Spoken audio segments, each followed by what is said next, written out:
Hey guys, and welcome to another video about God is a Victory, NIKKE. Today, we will be taking a look at the latest addition to the game, and that of course is the Union Raid. This new game mode is pretty straightforward, and some of you might even be familiar with it if you have played games like Princess Connect. So in this video, I will briefly be going over the important details you need to know about this new game mode, and we will also be taking a look at some of my tips and strategies to help you be more successful in this game mode. As always, if you find this video useful, don't forget to leave a like and subscribe as it really helps out my channel. Also feel free to check out my socials in the description below if you want to see more updates from me. And with that being said, let me not waste any more of your time and let's jump right in. To start things off, I just want to mention that I'll be skipping over the more obvious things that can be easily explained. But if you're still curious about that information, I will leave a link in the description to an official post by NIKKE explaining the basics of the Union Raid. With that said, the first important thing you need to know is that you can only use a character once a day. This means that you will have to form 3 different teams with no repeat character. There are quite a few different ways on how to build your teams for the Union Raid, but it just comes down to what available characters you have.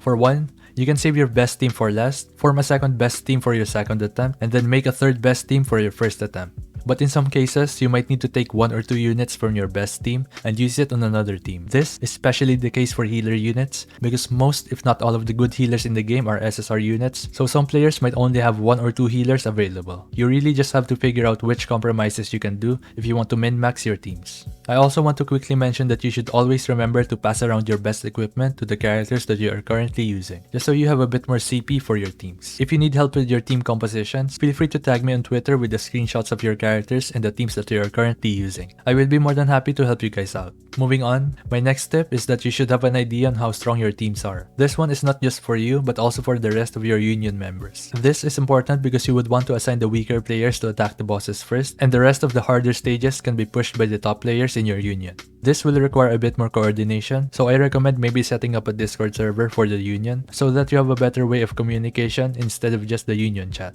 Moving on to my next tip. Let's say that your Union is more on the casual side and they don't really plan on making a Discord server to strategize and all that stuff. You still need to know how strong you are relative to your Union members so that you know when to use your attempts. And a good way to know how strong you are is using the shooting range. Some scores might not be accurate because not everyone pushes their score, but this is still a good way for you to gauge how strong you are relative to your members. We can take a look at my account for example. I currently have the second highest score in our shooting range, so it's safe to say that I'm at least top 5 in my Union. So what I'm doing is that I'm letting everyone else do their attempts first. I'll wait until the final hour before daily reset, and then I'll use up all my attempts. This is a good strategy because by that time, most of the members probably have used their attempts, so as the stronger player in the Union, I'm basically just taking care of the harder stages for that day.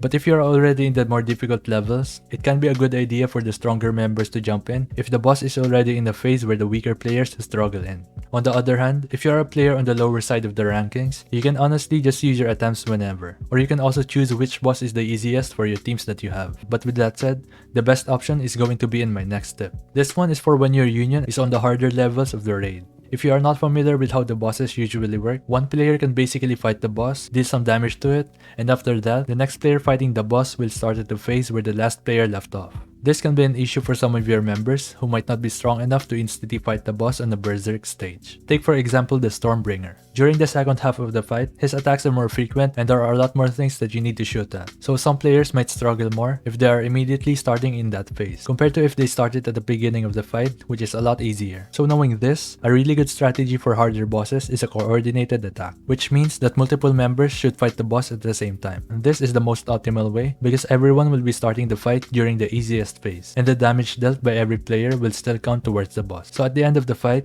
if enough players attack the boss at the same time, you will immediately move on to the next stage without having to go through the harder phases. So yeah, that's about everything I have for Union Raids. In my opinion, the Union Raid is a fun addition to the game. We can challenge a boss multiple times using the mock battle, so this means that you can test out different team comps outside of the shooting range and simulation room. With that being said, let me know what you think about this new game mode, and as always, don't forget to leave a like, comment, subscribe, and I'll see you on the next one. Peace.